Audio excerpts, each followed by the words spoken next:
जनजातीय गौरव दिवस को लेकर कांग्रेस के द्वारा उठाए गए सवालों के जवाब देते हुए नगरीय विकास एवं आवास मंत्री भूपेंद्र सिंह ने बयान दिया है कि भगवान बिरसा मुंडा की जयंती पर आयोजित कार्यक्रम जनजातीय गौरव दिवस के रूप में मनाया गया है और इस कार्यक्रम में आदिवासी लोगों को आमंत्रित किया जाना क्या गलत है। क्या कांग्रेस को इस बात से भी आपत्ति है कि समाज के कल्याण की योजनाएं समाज के लोगों तक भी ना पहुंचे। उन्होंने कहा है कि कांग्रेस ने ऐसी बात कहकर इस राजनीतिक विरोध से जनजातीय समाज का अपमान किया है।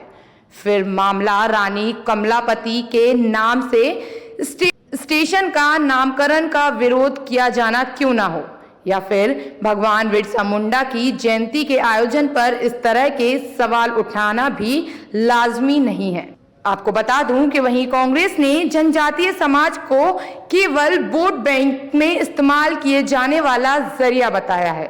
देश में जब करीब 55 से 60 साल तक कांग्रेस की सरकार थी, तब क्या उसमें भगवान बिरसा मुंडा की जयंती पर राष्ट्रीय स्तर के कार्यक्रम किए जाते थे? ये बात मंत्री भूपेंद्र सिंह ने कही है। वहीं कमलनाथ आदिवासी सीट छिंदवाड़ा से सांसद रहे हैं, तब क्यों उन्होंने जनजातीय गौरव के सम्मान में छिंदवाड़ा विश्वविद्यालय का नामकरण श्रद्धेय राजा शंकर शाह के नाम पर क्यों नहीं किया? ये काम भाजपा की सरकार ने किया है। अब जनजातीय समाज में जागरूकता आई है और वह लगातार भाजपा का साथ दे रहे हैं। भूपेंद्र सिंह ने बताया है कि भाजपा जनजातीय समाज का उद्धार करना चाहती है। उन्होंने जनजातीय समाज के विकास के लिए काफी सारे विकास कार्य भी किए हैं, जिसको लेकर वह इसी तरह आगे बढ़ती रहेगी। अब देखना यह है कि आप वाकई भाजपा अपने इन वादों पर कायम रह पाएगी या केवल ये भी एक राजनीतिक हथकंडा हो सकता है। देखिए, जनजाति समाज की कल्याण की अनेक योजनाएं कल माननीय मुख्यमंत्री जी ने, माननीय प्रधानमंत्री जी ने कहा है उनके बारे में। भगवान बिरसा मुंडा जी की जो जयंती है अब पूरे देश में राष्ट्रीय स्तर पर मनाई जाएगी और अनेक कल्याण की योजनाएं भारत सरकार और राज्य सरकार की तरफ से जो हमारे जनजाति समाज के लिए की गई है, इसके लिए जनजाति समाज को बुलाया गया था। जयंती में समाज को बुलाना क्या अनुचित है? समाज के कल्याण की योजनाएं समाज के लोगों तक पहुँचे, क्या कांग्रेस को इसमें आपत्ति है?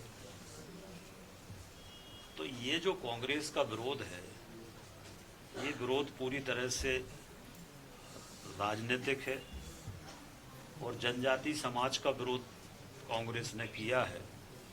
चाहे वो रानी कमलापति जी के नाम से स्टेशन का मामला हो, चाहे भगवान बिरसा मुंडा जी की जयंती मनाने का काम हो। देश में लगभग 55-60 वर्षों तक कांग्रेस की सरकार रही है, तब भगवान बिरसा मुंडा जी की जयंती राष्ट्रीय स्तर पर क्यों नहीं मनाई गई?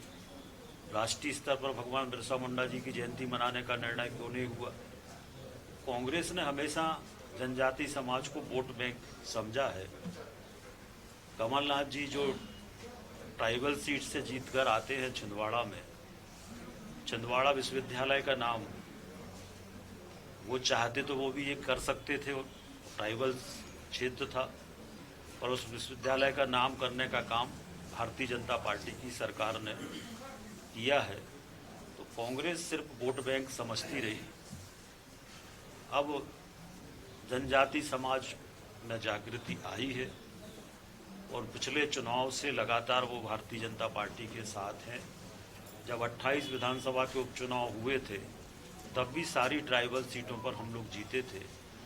अभी भी जो उपचुनाव हुए हैं, उसमें सभी जगह ट्राइबल का वोट भारतीय जनता पार्टी को बड़ी मात्रा में मिला है। तो कांग्रेस का अब वोट बैंक सिमट गया है और इसलिए कांग्रेस में घबराहट भी है और बेचैनी भी। टाइम 8 मध्य प्रदेश के लिए भोपाल से प्रणय शर्मा की रिपोर्ट।